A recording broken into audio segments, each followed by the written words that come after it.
the outcome or muddy the waters about the impact of what happened without being responsible with information and allowing the professionals to assess and provide that information just like the chairman did. So, Chairman, for that information, and we welcome a few additional questions. Yes, sir. General, on Sunday you said final battle damage will take some time, and you also said, I think BDA is still pending, and it would be way too early for me to comment on what may or may not still be there at the nuclear facility. So that was just over 3 days ago. So what has changed? Would you use the term obliterated as well?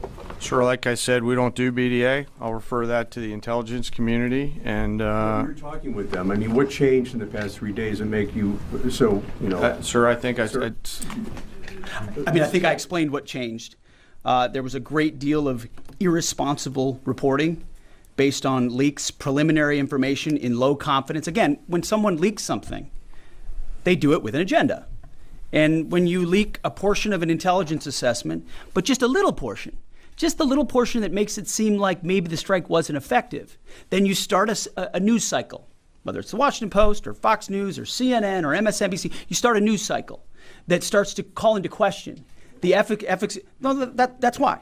So you bring the chairman here, who's not involved in politics. He didn't do politics. That's my lane to understand and translate and talk about those types of things. So I can use the word obliterated. He could use defeat, destroyed, assess, all of those things. But ultimately, we're here to clarify what these weapons are capable of, which anyone with, two eyes, some ears, and a brain can recognize that kind of firepower with that specificity at that location and others is going to have a devastating effect. So we all recognize there will be days and weeks ahead. That's why yesterday I said, if you want to know what's going on at Fordo, you better go there and get a big shovel, because no one's under there right now. No one's under there able to assess, and everyone's using reflections of what they see. And that's why the Israelis, the Iranians, the IAEA, the UN, to a man and to a woman who recognize the capability of this weapon system, are acknowledging how destructive it's been. So that's what's changed.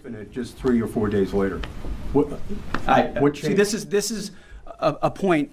This is how difficult it is to actually manage. You just watched a video of what this weapon is capable of. That's where we find our confidence, is in the skill of men and women and the capability of the systems they employed, and the recognition so far in the reflections that it was a highly successful mission. Sure, I think you could, I'd say go out, the IC should be able to help you answer that question. They look at a variety, as the Secretary has alluded to, we look at a variety of things.